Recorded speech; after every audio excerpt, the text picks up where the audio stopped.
Hello, welcome to Virgo Philippines. So, ito po yung reading natin for Virgos. Take only what resonates. Hindi po ito magre-resonate sa lahat. So, kunin mo lang yung mga messages na magre-resonate for you. And kung hindi ka makarelate, makaresonate, okay lang yun kasi may mga next readings pa naman tayo. Kung gusto mo, pwede kang magpa-personal reading. Ayan, kay Jing Tarot Reader. Siya yung nagbibigay ng personal reading. Friend ko yun, guys. Open siya sa personal reading. And, yan. Pwede kayong pumunta sa kanila, sa Calamba, Laguna. Pwede nyo silang dayuhin kung gusto ninyong magpa-reading ng personal or magpagamot ng personal. At by October pala, birthday niya, magbibigay siya ng personal reading sa mga maswerteng mapipili niya dito sa ating mga channels. And doon din sa kanyang page at group sa Facebook. Okay? Para sa ibang details or ibang updates, pumunta na lang kayo sa Facebook and then i-search niyo yung kanyang Facebook. Ayan, Jing Tarot Reader. Okay? So anyway, simulan na natin yung reading sa'yo, Virgo. You do have here the Fool,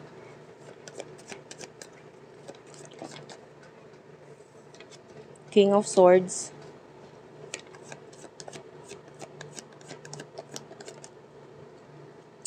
Nine of Swords, and the Knight of Pentacles.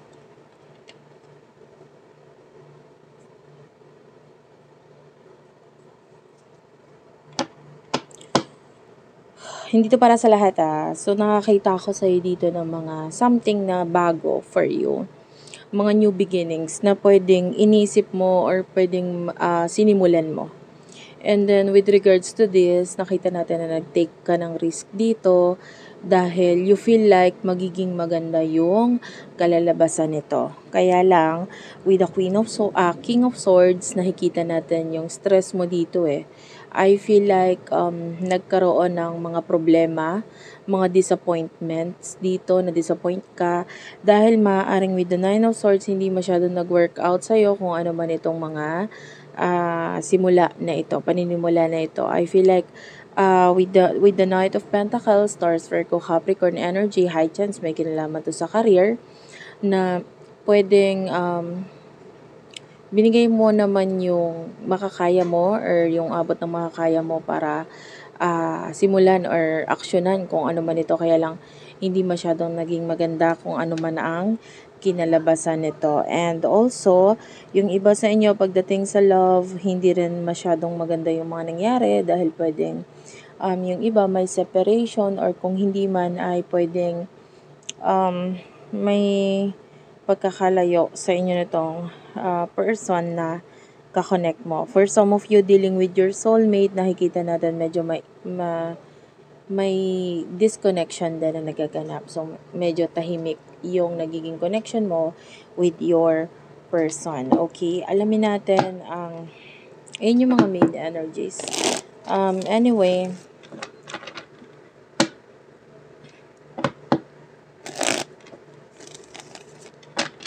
more messages for Virgo, Sun, Moon, Rising, Venus, Jupiter, sign Virgos. Okay. Justice card is here. Libra energy.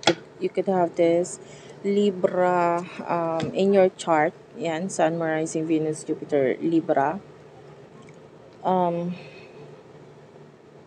I feel like ito more on advice to kung ano yung dapat mong gawin sa sitwasyon mo regarding career, no? There's this Nine of Swords. Actually, this is a friend. This is a person na makakatulong sa'yo financially. I mean, hindi man magbigay ng pera, literal. But I can see advice coming from this person who could understand yung sitwasyon mo at kung anong dapat mong gawin dito. siya yung makakapagbigay sa'yo ng tulong. But I feel like ini-ignore mo yung person na to or hindi mo siya hinihingian ng tulong or advice sa ngayon. Then, because with the Ten of Swords, Gemini, Libra, Aquarius energy, nakakalasa ako ng something na matamis. And this could be a reading like maybe dessert. Usually, mga dessert na isiniserve sa handaan. So, this could be a reading. I can taste parang graham, ganon. Cake, mga ganyan. This could be a reading. Anyway, with the Ten of Swords, nakikita natin na may disconnection or ending na nangyayari sa inyo nitong person na to with the King of Wands. So, it's like an advice for you na itong si King of Wands, nandyan siya sa sitwasyon niya ngayon, wherein happy siya, a lot of money is coming sa kanya dahil maaring alam niya talaga kung paano solusyonan yung mga ganyang klaseng problema. So, this person could help you. Sabi ko nga, pwedeng ikaw yung kailangan maglapit sa kanya with the Justice card kasi siya talaga yung makakatulong sa'yo. Yan, para ma-achieve mo itong Six of Wands, which is yung victory na gusto mo. So, that is the advice for you pagdating sa iyong career. So, kuha tayo ng messages regarding sa money. Love. Yan. Pagdating sa love, who is this person na kakonect ni Virgo, and ano yung situation. Like what I've told you before, ito, yung iba sa inyo who are in a relationship with the Six of Wands, yung iba medyo maganda na I can see happiness dito sa situation mo, Aries, Leo, Sagittarius energy, because I can see na wina-work out yung connection relationship. And for some of you, offer of marriage, ang nakikita natin kung medyo malalim na yung connection. But, someone here is being bossy nga lang sa connection, sa relasyon. Maybe someone na very, being a Virgo, you could be this person, a perfectionist ka talaga. So, maybe that is yung quality sa'yo na medyo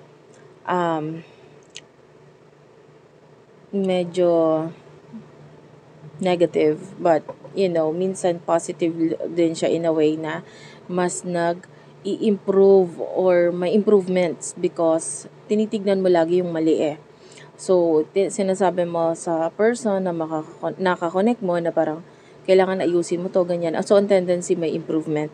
Pero not all the time dapat ina-apply mo yung ganong ugali. Kasi may mga times din naman na hindi naman siya perfecto talagang tao. So, walang perfect.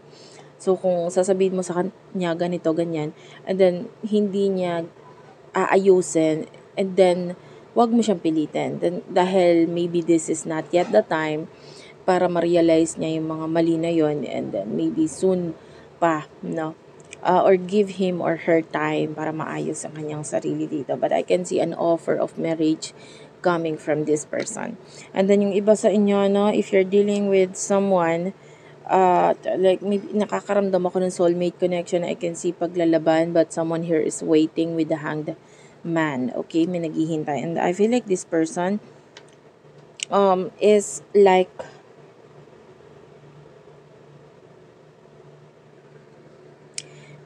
tinatry niya rin yung best niya na hindi makipag-connect sa'yo.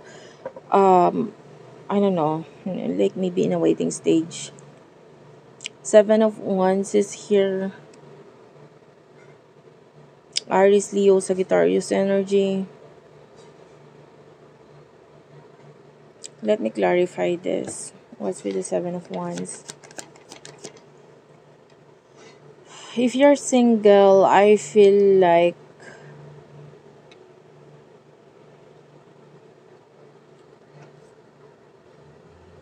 there's a potential of connection or even marriage pagsasama dito sa person na nagme-message sa'yo. Like, this is like the one for you. Pero yung iba pwedeng hindi pinapansin or naiinis pa nga dito with the Seven of Wands. So, if you're single, I can see a lot of messages coming from this person, pero pwedeng naiinis ka or hindi mo pinapansin yung mga messages niya. So, high chance that this is the one for you. The one that could make you happy with the Six of Wands. Siya yung pwedeng ko kumpleto sa'yo. And that is the like clue na yung mga messages na to. Tell me about this. Yeah, the Page of Pentacles is eto talaga. Kung hindi man ganon, I can see a potential offer coming from this person. Yun nga, yung iba high chance na marriage, pagsasama, or maybe an offer with the Page of Wands na may Page of Pentacles, Taurus, Virgo, Capricorn na may kinalaman sa money. So, wag mo iwasan. Sayang eh. So, maybe yung ngayon is like usap-usap, communication, ganyan, na parang hindi masyadong binibigyan ng pansin dito. But, this person, high chance na siya yung makatulong sa'yo na ma-achieve mo tong mga bagong binibigay sa'yo, like offer na may kinalaman sa pera. Okay. So, what will happen to you in the near future, Virgo?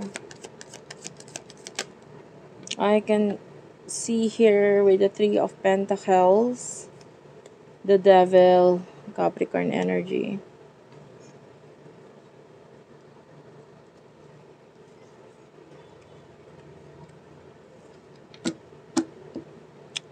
I can see a bossy energy in the future for you pagdating sa money, and with the Three of Swords, Gemini, Libra, Aquarius energy. Kung ikaw ito nagmamatigas, I can see you being broken-hearted with the Emperor and Three of Swords, and with the Strength card, Leo energy.